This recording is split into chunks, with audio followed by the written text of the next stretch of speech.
Você vai ouvir agora uma mensagem nos encontros de paz e vida com o pastor Juahiri Palharim.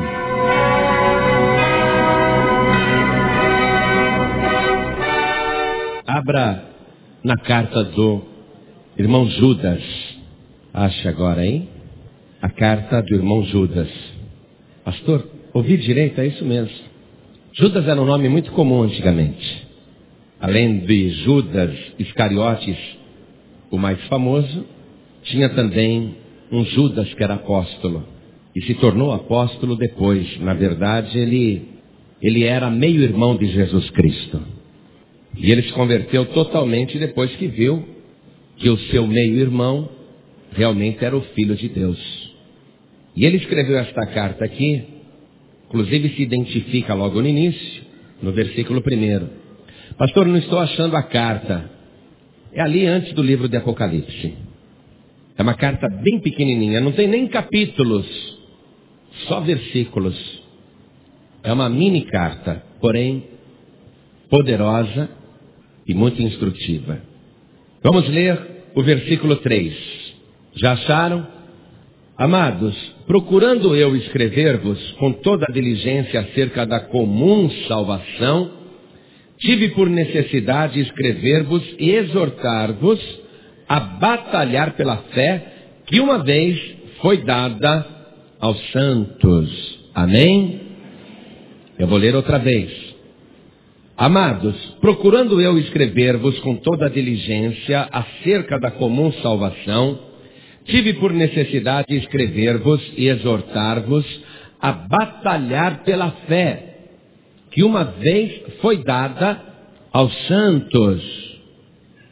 Judas, apóstolo, ele está escrevendo, gostaria de ter escrito a respeito da salvação, a salvação que eles compartilhavam, mas ele sentiu a necessidade de exortar os irmãos a batalhar pela fé que uma vez foi dada aos santos. E quando o Evangelho se refere aos santos, santos são todos aqueles que são separados para Deus. Amém? São separados do mundo. Quando você deixa o mundo, quando você recebe Jesus Cristo como Salvador, quando você se batiza nas águas, você se separa do mundo e você passa a ser santo de Deus. Quem tem Jesus Cristo como Salvador e é lavado pelo sangue de Jesus, não precisa morrer para virar santo e nem ser canonizado por qualquer igreja para virar santo. Você se transforma em santo através do sangue de Jesus Cristo. Esta é a nossa comum salvação. Então, agora eu leio pela última vez o versículo 3 e quero que toda a igreja repita em seguida. Vamos lá.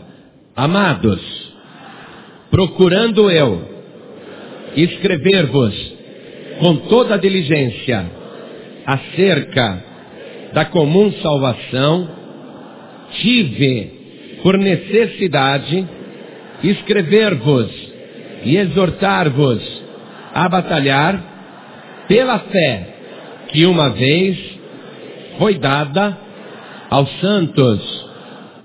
A fé é uma só. Um só Deus, uma só fé, um só Espírito, um só batismo. A fé é única. E essa fé única precisa de pessoas que batalhem por ela. Amém? Mas é importante agora passar para você a necessidade de batalhar por esta fé. Amém? Você crê nesta palavra?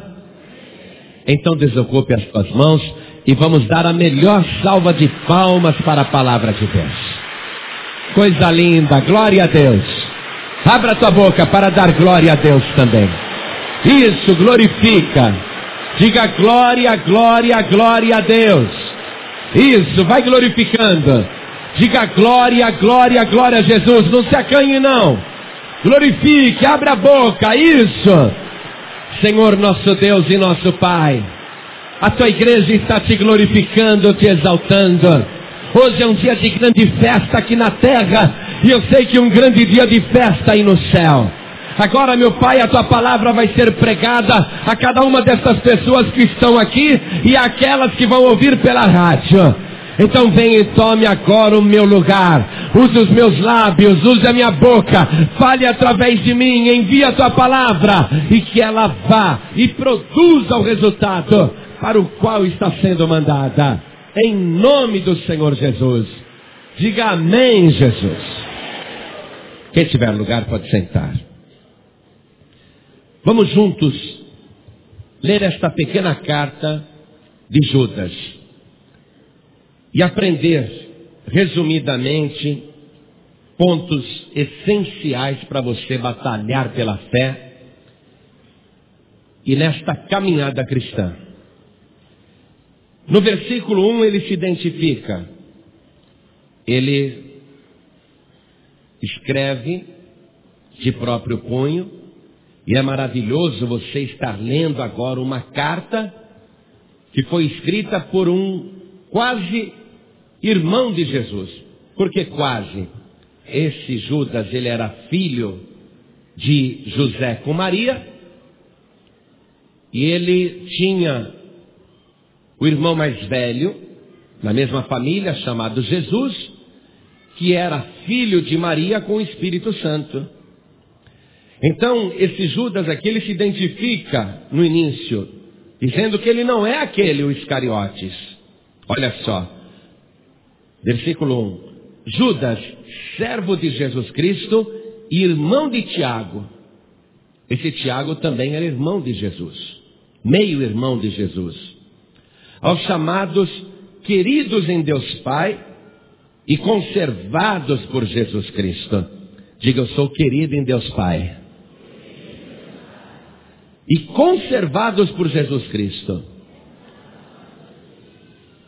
O versículo 2 diz assim, na saudação: a misericórdia e a paz e a caridade vos sejam multiplicadas. Diga amém. E ele, no versículo 3, que foi o versículo da nossa leitura, ele está encorajando os salvos a batalhar pela fé que uma vez foi dada. O Evangelho é um só, amados. Ainda que hoje exista o Evangelho segundo Allan Kardec, ainda que hoje exista até o Evangelho segundo a Seixo Noé, já vi, ainda que o Evangelho hoje esteja muito deturpado, não importa. Nós temos que batalhar pela fé que foi dada uma vez, aquela fé que foi dada uma vez pelo Senhor Jesus, através deste Evangelho que você tem nas mãos. Então, versículo 3. Amados, procurando eu escrever-vos com toda a diligência acerca da comum salvação, veja que ele escreve para salvos. Tive por necessidade escrever-vos e exortar-vos a batalhar pela fé que uma vez foi dada aos santos. A fé foi dada aos santos através de Jesus Cristo, para os primeiros apóstolos. E esta fé tem que ser preservada. E ele resume aqui o motivo desta preocupação no versículo seguinte, versículo 4. Porque se introduziram alguns que já antes estavam escritos para este mesmo juízo, homens ímpios que convertem em dissolução a graça de Deus e negam a Deus, único dominador e Senhor nosso, Jesus Cristo. Quando pessoas introduzidas dentro da fé cristã começam a negar a Deus e o Senhor Jesus como único dominador, como único salvador, quando igrejas que falam que têm doutrinas cristãs começam a introduzir coisas estranhas ao Evangelho, à fé, essas pessoas estão provocando na igreja cristã uma verdadeira dissolução, ou seja, uma prostituição, porque estão negando Jesus Cristo como único e suficiente Salvador e estão dizendo que há outros intermediários ou outros meios para a pessoa ser salva. E não é esta fé que foi dada uma vez por Jesus Cristo. E ele diz: homens ímpios se introduziram no nosso meio e fizeram isso, mas já estava previsto, disse Judas aqui na carta. Continuando a leitura, Versículo 5. Mas quero lembrar-vos, como a quem já uma vez soube isto, que, havendo o Senhor salvo um povo, tirando-o da terra do Egito, destruiu depois os que não creram. Preste atenção, amados. Ele vai começar a dar exemplos agora do que Deus faz quando, no meio daquele povo que ele escolheu, o que ele faz quando parte daquele povo deixa de crer genuinamente ou passa a ter uma fé deturpada. O que Deus faz. E ele cita como exemplo, logo de início, o povo de Israel, que depois de ter ficado 400 anos escravizado no Egito, foi retirado dali com grande poder pela mão de Deus e foi levado até a terra prometida. Porém, na caminhada pelo deserto, o povo foi se desviando, foi abandonando o propósito de Deus.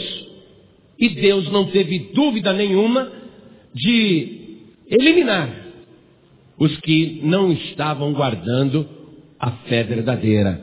Então eu quero ler com você ali no livro de Números, capítulo 14, a partir do versículo 28 até o 30.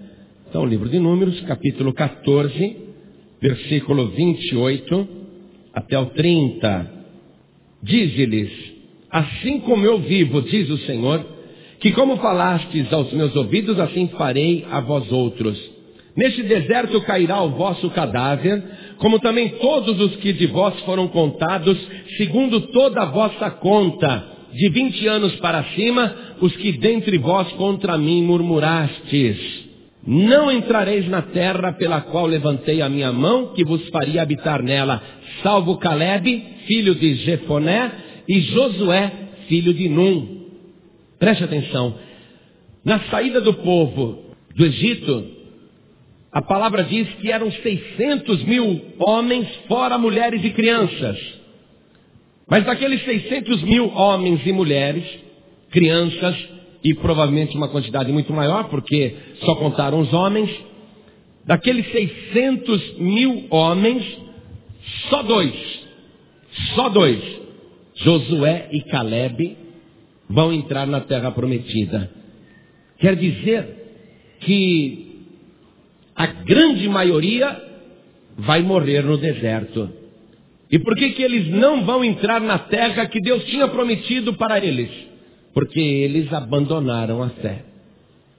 Não é porque eles tinham sido tirados do Egito que eles já estavam garantidos para entrar na terra prometida.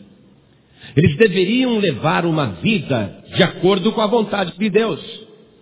Só que dos 600 mil homens, nós vimos aqui que 599.998 não entraram, não conseguiram, a não ser Calebe e o Josué, daquela antiga geração, daquela geração que saiu do Egito.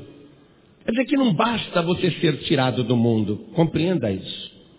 Você está se batizando nas águas e você agora é salvo, não resta dúvida. Deus te tirou do Egito deste século, Deus te tirou do mundo, Deus te salvou. Assim como o povo de Israel estava salvo a sair do Egito.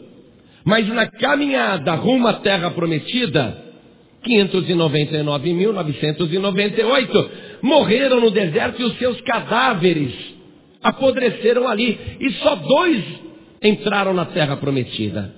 Só 2. Perguntaram para Jesus: são poucos os que se salvam? E ele disse: porfiai por entrar pela porta estreita, porque larga é a porta e espaçoso o caminho que conduz à perdição. São poucos os que se salvam. Hoje você está sendo tirado do mundo. Hoje você está sendo salvo por Deus de uma maneira poderosa. Mas depois desse batismo nas águas, você vai estar caminhando em direção à terra prometida. E se você não guardar a fé, se você não batalhar pela fé original, você não vai entrar.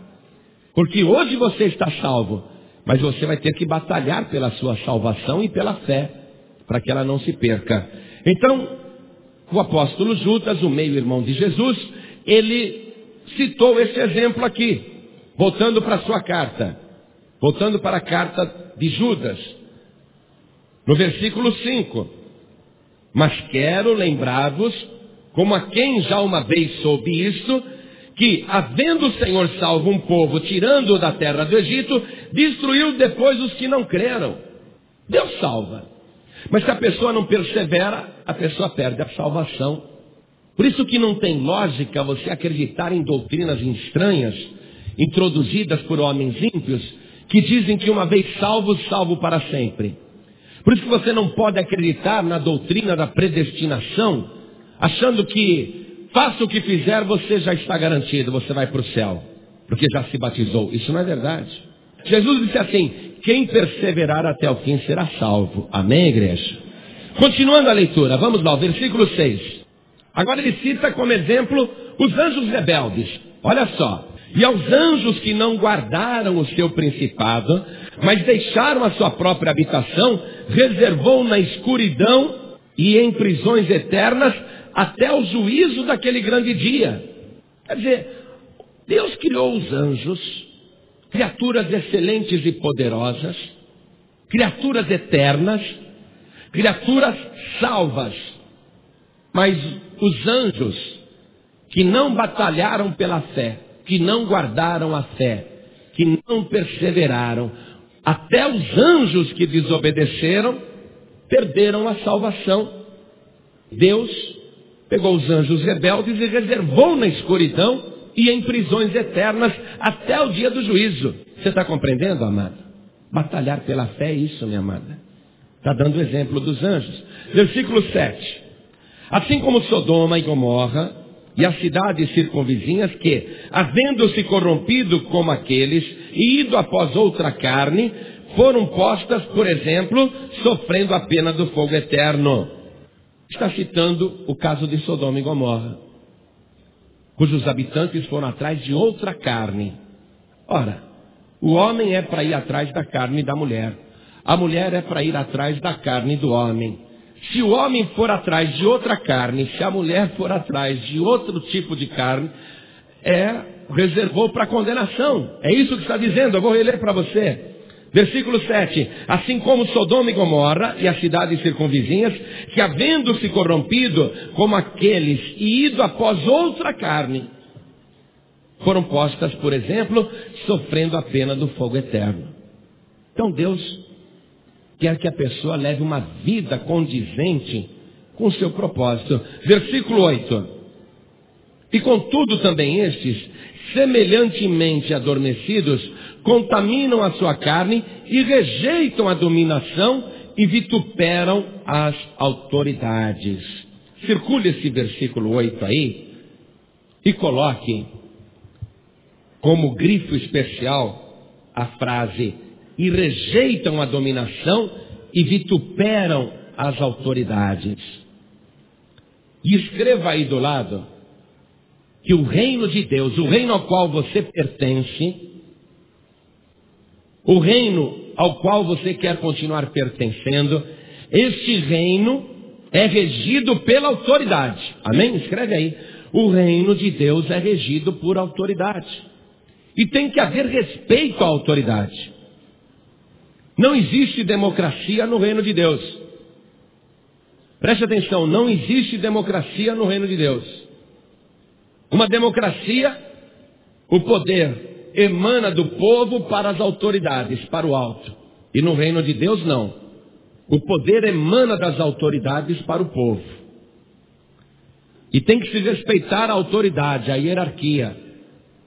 A pessoa que faz parte do reino e não obedece a Deus, não obedece o Evangelho, não obedece a palavra, não obedece o pastor, não obedece às autoridades que estão constituídas na igreja, esta pessoa não pode ser salva porque ela está ferindo o princípio máximo do reino, que é o princípio da autoridade.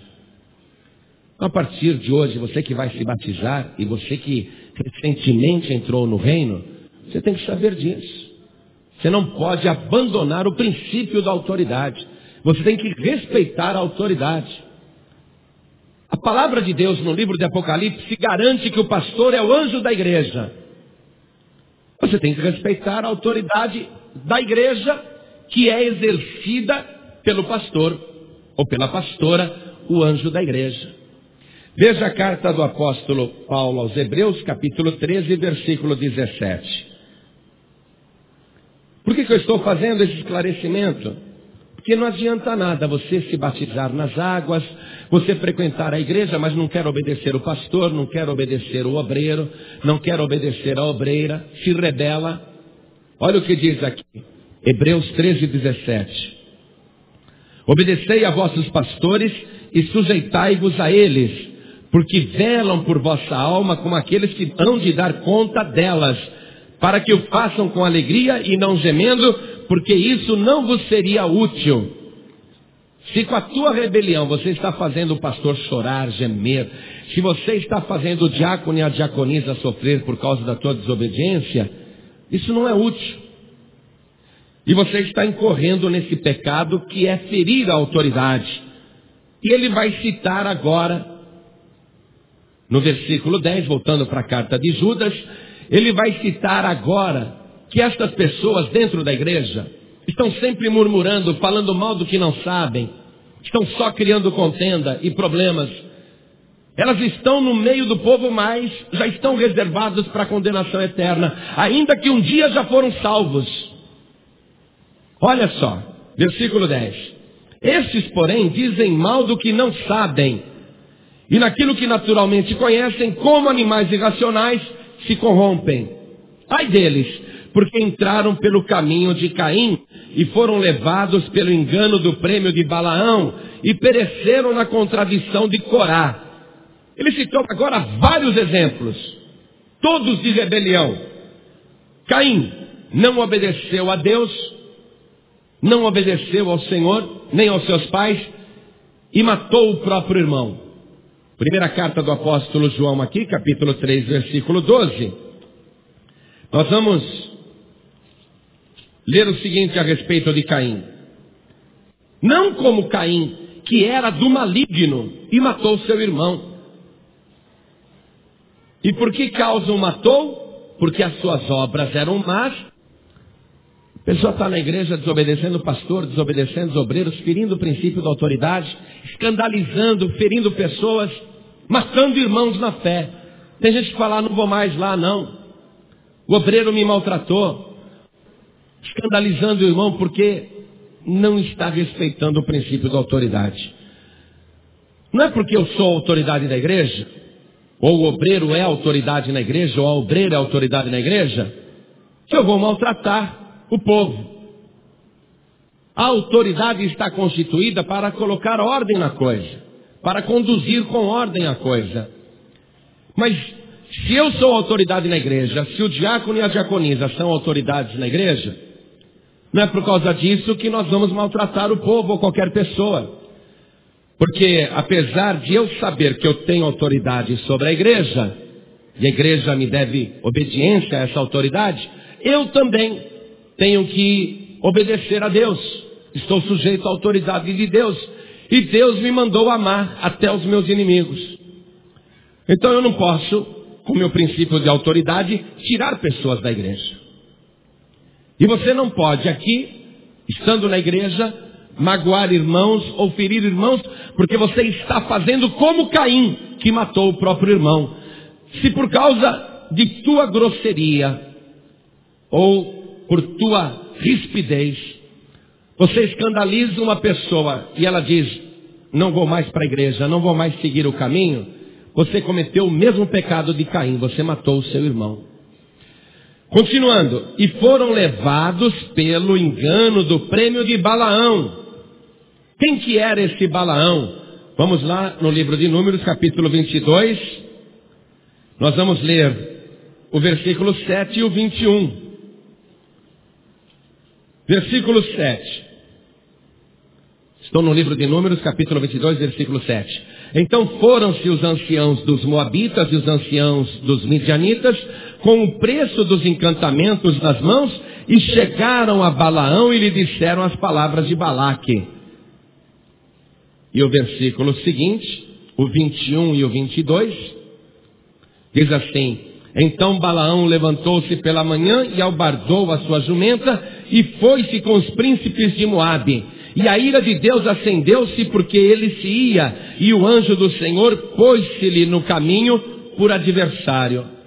Balaão foi citado como exemplo de um obreiro interesseiro, que maltrata os que não têm nada e adula os que são poderosos, que age por interesse na obra. E ele citou também Corá. Judas citou Corá. Então vamos ver também qual foi o pecado desse Corá. Esse Corá que estava salvo. Por que ele vai perder a salvação? Por que Balaão, sendo profeta de Deus, perde também o privilégio? Por que o povo de Israel perdeu o privilégio? Através de Corá você vai ter uma ideia. Então vamos outra vez no livro de Números, capítulo 16 agora. Nós vamos ler do versículo 23 até o 33 e acompanhe com atenção essa leitura. Porque Corá juntou 250 homens e se rebelou contra Moisés. Ele acha que ele também é santo igual a Moisés, que ele tem o direito de exercer o mesmo ofício que Moisés. Ele não quer respeitar a autoridade de Moisés nem de Arão. Versículo 23, vamos lá. E falou o Senhor a Moisés dizendo: fala a toda esta congregação dizendo: levantai-vos do redor da habitação de Corá, Datã e Abirão.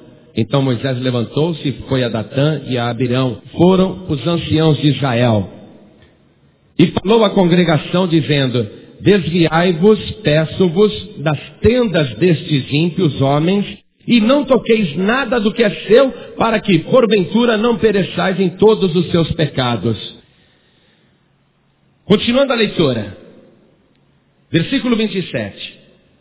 Levantaram-se, pois, do redor da habitação de Corá, Datã e Abirão. E Datã e Abirão, saindo e se puseram à porta das suas tendas, juntamente com as suas mulheres e seus filhos e suas crianças. Então disse Moisés: nisto conhecereis que o Senhor me enviou a fazer todos estes feitos, que de meu coração não procedem. Se estes morrerem como morrem todos os homens, e se forem visitados como se visitam todos os homens, então o Senhor não me enviou. Mas se o Senhor criar alguma coisa nova, e a terra abrir a sua boca, e os tragar com tudo o que é seu, e vivos descerem ao sepulcro, então conhecereis que estes homens irritaram ao Senhor. E aconteceu que, acabando ele de falar todas estas palavras, a terra que estava debaixo deles se fendeu, e a terra abriu a sua boca e os tragou com as suas casas, como também a todos os homens que pertenciam a Corá e a toda a sua fazenda. E eles e tudo que era seu desceram vivos ao sepulcro, e a terra os cobriu e pereceram no meio da congregação. Olha só, Corá estava no meio da congregação, mas ele vai perecer, vai morrer, vai ser engolido vivo pela terra, que vai abrir a sua boca e tragá-lo, juntamente com os 250 rebeldes. Por que Corá vai sofrer este juízo tão duro? Porque ele está se rebelando com a autoridade de Moisés, que é o líder, e contra a autoridade de Arão, que é o sumo sacerdote. Ele acha que ele tem igualdade com Moisés.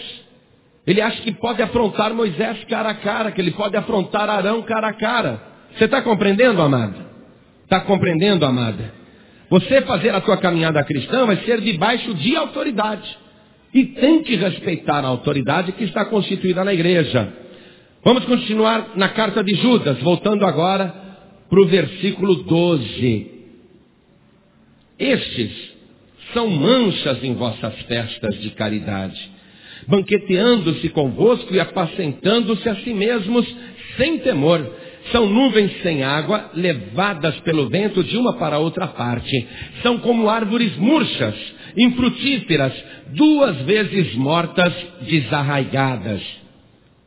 Pessoa que está no meio da congregação, não respeita a autoridade, não se submete à autoridade, é rebelde, é uma árvore murcha, infrutífera, 2 vezes morta. uma árvore 2 vezes morta. Olha só, nós pertencemos a Deus 2 vezes. Primeiro, pelo direito da criação, mas como nós fomos criados por Deus, mas não queríamos obedecer a Deus, Deus teve que nos comprar de novo, e nos comprou através do sangue de Jesus. Então nós somos 2 vezes de Deus, por direito de criação e por direito de compra. Deus nos possui 2 vezes. Mas quando eu me torno rebelde, ou você se torna rebelde, e quando você não obedece a palavra, você também é arrancado 2 vezes. Uma árvore desarraigada 2 vezes morta. Continuando a leitura. Ondas impetuosas do mar que escumam as suas mesmas abominações, estrelas errantes para os quais está eternamente reservada a negrura das trevas.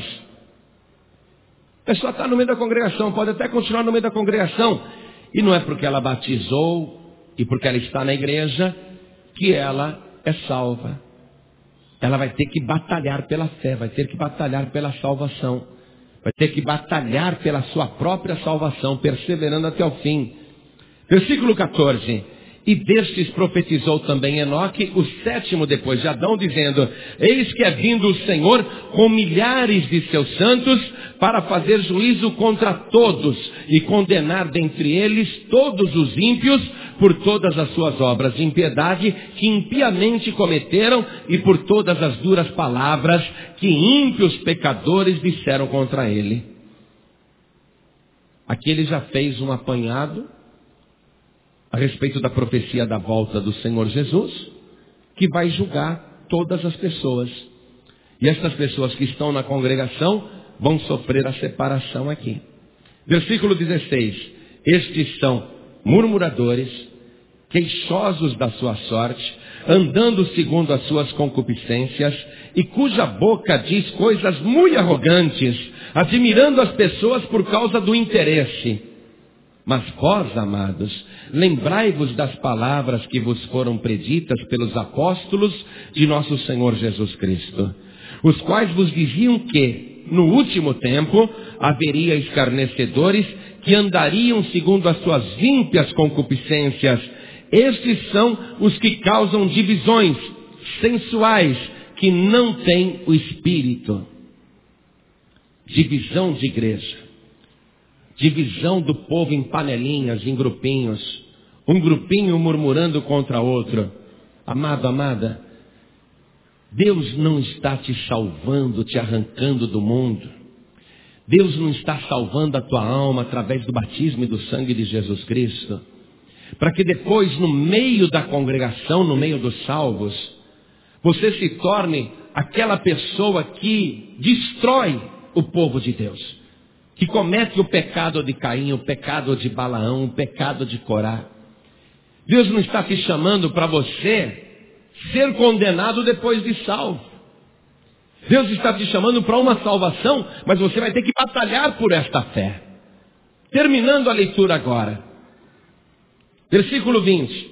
Mas vós, amados, edificando-vos a vós mesmos sobre a vossa santíssima fé, orando no Espírito Santo, conservai a vós mesmos na caridade de Deus, esperando a misericórdia de nosso Senhor Jesus Cristo para a vida eterna. E apiedai-vos de alguns que estão duvidosos, e salvai alguns, arrebatando-os do fogo, tendo deles misericórdia com temor, aborrecendo até a roupa manchada da carne. Sabe o que ele está pedindo aqui? Que você que é salvo e faz parte da congregação, que além de se cuidar e se edificar, para que não caia em pecado e não esqueça a importância da tua fé, que você vendo na igreja pessoas que estão nesta situação de impiedade, falando mal dos outros, criando panelinhas, divisões, fazendo contendas, brigas, discórdias, ele está dizendo para você orar por esta pessoa ou por estas pessoas e fazer de tudo para salvar aquela vida.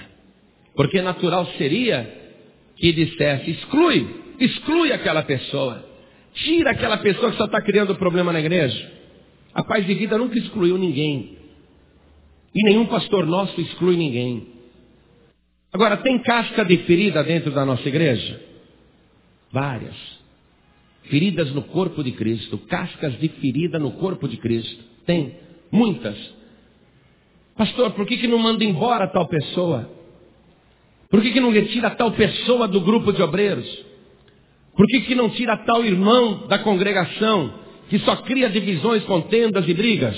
Por esta razão, que nós temos que orar, para que porventura salve alguns. Amém? Para que porventura salve alguns. Tem gente que diz assim, eu vou para o céu, mas se aquela tal irmã que na igreja só me aborrece, se ela for para o céu comigo, eu vou mudar para outro lugar. Está difícil você ir para o céu também. Porque se você não consegue conviver com essa pessoa aqui dentro, como é que você vai conviver com ela no céu?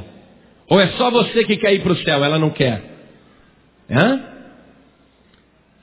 Um pastor tinha um grupo pequeno de alunos. E todos eram bons alunos, tementes, fiéis, respeitavam a autoridade, se interessavam pela palavra, queriam aprender, queriam progredir na fé. E tinha lá um aluno, tinha lá um membro daquele grupo, que ele realmente era o maior fofoqueiro, caluniador. Falava mal dos outros, inventava mentiras. E várias vezes ele foi pego nisso. Levantava falso testemunho contra os outros alunos do grupo. Fazia de tudo para derrubar os outros. Os alunos começaram a perder a paciência. E foram conversar com o pastor. Apuramos tudo. Aquele membro, aquele aluno, ele mente. Já pegamos ele em mentira. Ele levanta falso testemunho, já comprovamos isso. Ele se conduz de maneira errada fora da igreja. Ele é um mal no nosso grupo. Pastor, estamos contando tudo isso para o Senhor tomar providência. E os alunos, os membros, voltaram para a classe, esperando que o pastor fizesse alguma coisa contra aquele moço. Mas o pastor, no dia seguinte, deu a ministração, o ensino, normalmente sem tomar qualquer providência. Mais uma semana e aquele moço, agora, estava maltratando os colegas. Maltratando, inclusive falando palavrão. Os alunos novamente foram conversar com o pastor em particular e disse, pastor, agora ele está xingando a gente de palavras obscenas, não respeita mais ninguém. Ele é um problema no nosso grupo. Estamos contando isso, pastor, para que o senhor tome providências. E os alunos pensaram que o pastor no dia seguinte iria retirar aquele moço da turma. E o pastor no dia seguinte vai e ministra tudo normalmente, como se nada tivesse acontecido. Os alunos ficaram revoltados. Esse pastor não tem pulso. Esse pastor não toma providências. Esse pastor não disciplina. Esse pastor não faz o que precisava fazer. Esse moço aí, esse aluno está sendo um problema no nosso grupo e o pastor não faz nada. Aí eles resolveram enfrentar a autoridade do pastor. E disseram para o pastor, pastor, ou o senhor tira esse rapaz do nosso meio, ou todos nós iremos sair. Ou ele ou nós. E o pastor disse, vocês, meus filhos, são inteligentes, têm bom caráter, têm bom coração, têm boa formação, têm temor de Deus, estão dentro da palavra. Eu estou muito contente pelo que vocês são. E vocês estão preparados para continuar a carreira aqui ou em qualquer lugar. por todas essas qualidades. Mas este pobre moço só tem a mim para ensiná-lo. Se eu lançá-lo fora para ficar com vocês, o que será dele lá fora? E foi aí que os alunos compreenderam, que os membros compreenderam, que o objetivo da igreja não é excluir, mas salvar. Amém? Por isso que aqui ele está exortando, ore, no versículo 23, e salvai alguns, arrebatando-os do fogo, tendo deles misericórdia com temor. Quem sabe a gente consegue salvar algumas dessas pessoas que estão fora completamente da submissão da autoridade, que não ama o próximo, nem o membro, e que só cria problemas dentro da igreja.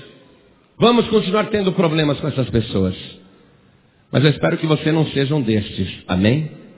E se você é um destes, ou uma destas, e reconhece, nós estamos orando por você, para ver se você muda, para ver se você se converte, porque você está no meio do povo, mas não é salvo. E estamos nos apiedando de você e orando intensamente para que, quem sabe, você seja salvo. Terminando agora a leitura da carta de Judas. Versículo 24. Ora, há aquele que é poderoso para vos guardar de tropeçar e apresentar-vos irrepreensíveis com alegria perante a sua glória, ao único Deus, Salvador nosso, por Jesus Cristo nosso Senhor, seja glória e majestade, domínio e poder, antes de todos os séculos, agora e para todos sempre. Amém. Vamos fazer uma reflexão a respeito desta carta que o irmão Judas escreveu. Judas, irmão de Tiago. Uma reflexão. Por esta pregação que o irmão Judas fez, qual é a conclusão que a gente chega? Que Deus salva. Tira do mundo e salva. E não é porque a pessoa está salva que agora ela vai deitar e rolar. Ela vai ter que continuar a sua caminhada com temor e humildade para chegar até o fim, batalhando pela fé e guardando esta fé. No meio do caminho muitos se corrompem, e outros que ainda não se corromperam acabam se corrompendo com o tempo. E você sabe qual é a pior coisa que existe? É um cristão ou uma cristã com muitos e muitos anos de caminhada e que já perdeu o temor de Deus, que já não se sujeita à autoridade, que acha, que deduz por si mesmo, que pode fazer o que quiser, que já é salvo. Mas a palavra está dizendo que não, que você vai ter que batalhar pela tua salvação diariamente. Deus já te salvou, mas você precisa se conservar e se edificar nesta fé. Então aí mesmo onde você está, no teu lugar, fecha os teus olhos. E se você está sentindo nesse momento que tem coisas para consertar na tua vida, porque você tem sido rebelde, você tem falhado em muitas coisas, você tem assassinado seu irmão, sua irmã, com palavras grosseiras, duras, com contendas, você tem se rebelado contra a autoridade, seja de obreiros ou obreiras, ou do pastor, ou do dirigente, e você não quer cair no pecado de Corá.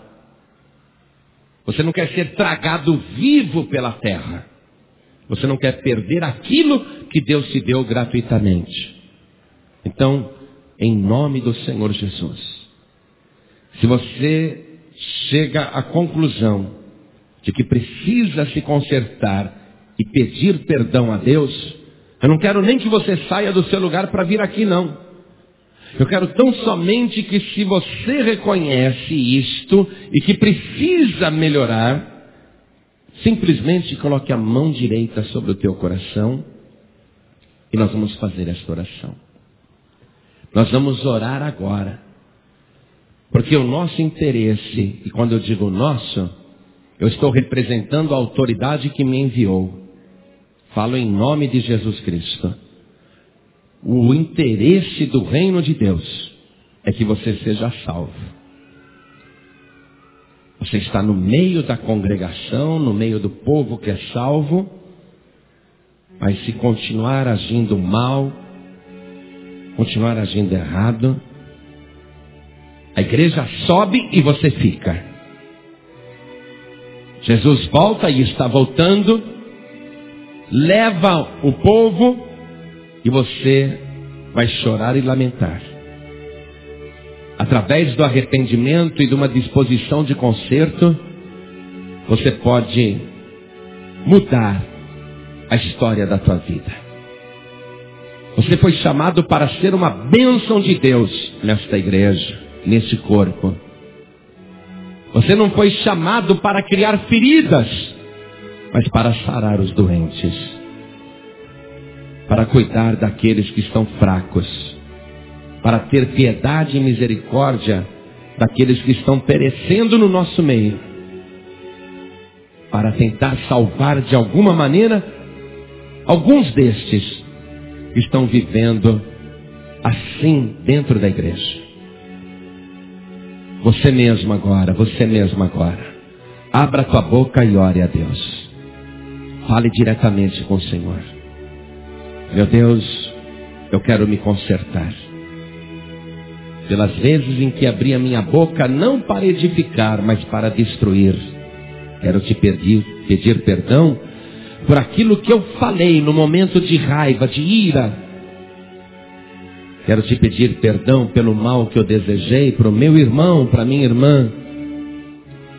Pela palavra dura que eu proferi contra aquela pessoa. E pela maneira ríspida como a tratei. Eu quero, meu Deus, me submeter à autoridade agora do teu reino. Quero te pedir perdão pela minha rebeldia. Porque se nem os anjos rebeldes o Senhor poupou, e se nem aqueles 599.998 homens puderam ser salvos, isto é, entrar na terra prometida, a não ser Caleb e Josué, meu Deus, eu não quero ser como eles. Eu não quero ficar de fora na volta de Jesus Cristo. Eu não quero perecer no deserto. Eu não quero que o meu cadáver caia na terra, porque eu já fui salvo por ti. Porque eu quero conservar esta minha salvação. Porque eu quero me manter firme na tua presença. Porque eu quero ser uma bênção nas tuas mãos. Eu quero conservar esta minha salvação. Então me perdoe, meu Deus. Conserte a minha vida agora. Mude a minha maneira de pensar. Mude a minha maneira de falar. Mude a minha maneira de ver as coisas e de ver até os meus irmãos. Conserta o meu coração. Tira toda a dureza que está dentro de mim e me faz submisso à tua vontade, à tua palavra e à autoridade que o Senhor constituiu e constitui na igreja. Meu Deus, abençoe a minha vida e opere grandemente em mim. Vai, meu querido, vai orando. Vai orando, minha querida, vai orando. Porque você tem uma longa caminhada pela frente. E você tem que estar na presença de Deus. Vai consertando, vai se consertando com o Senhor agora. Porque você foi chamado para uma grande obra. E Deus quer te usar como instrumento poderoso para cumprir a sua vontade. Para que através de você muita gente seja salva. Ore, meu querido, ore, minha querida, conserte a tua vida com o Senhor agora. E você vai consertar a tua vida com teu irmão e com a tua irmã também. Não há lugar para panelinhas dentro da igreja. Não há lugar para grupinhos dentro da casa do Senhor. No céu não haverá bairros, não haverá vilas no céu.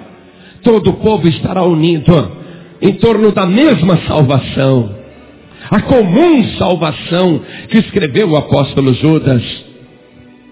Todos nós estamos ligados na mesma fé. Então, se você puder, nesta vida e neste tempo, provar para Deus que está preparado para viver no céu, através de atitudes corretas dentro da igreja, no tratamento com os teus irmãos, sabendo ganhar até aqueles que estão fora da vontade do Senhor, se você conseguir conviver até com aquelas pessoas indesejáveis, então com certeza você estará pronto, estará pronta para morar na glória com Deus. Tome posse neste momento desse propósito. Meu Deus, a partir de hoje, eu vou ser uma bênção. Eu vou batalhar pela minha fé. Eu vou conservar esta minha salvação. Eu vou edificar a minha vida espiritual.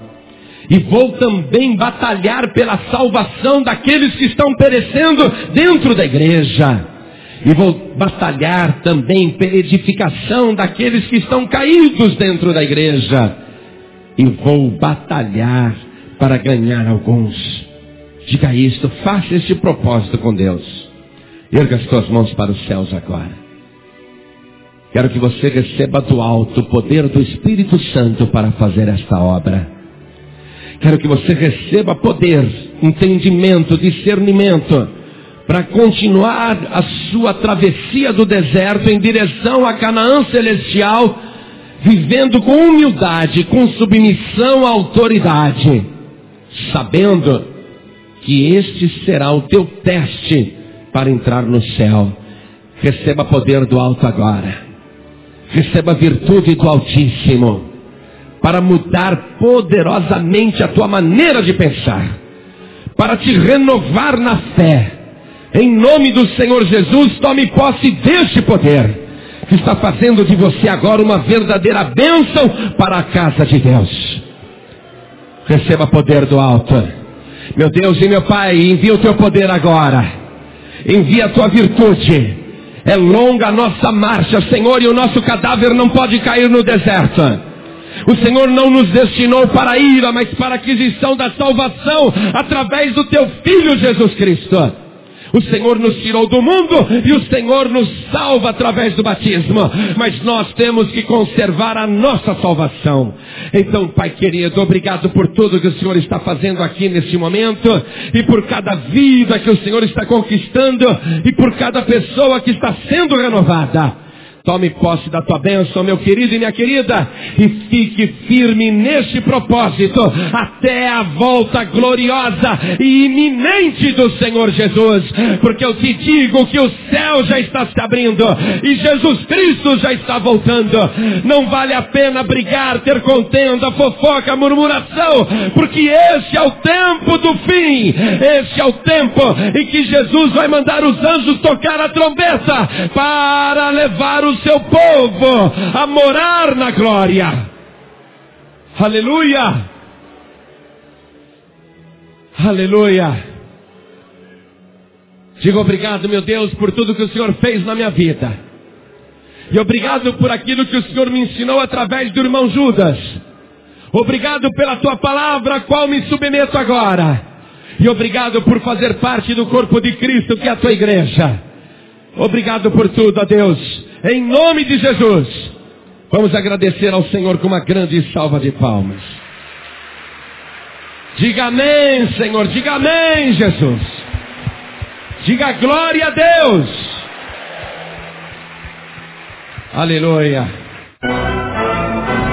Você acabou de ouvir uma mensagem nos Encontros de Paz e Vida com o pastor João Ribe Palharim.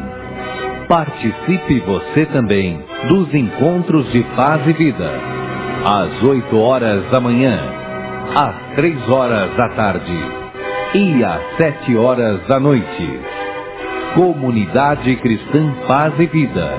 Lugar de gente feliz.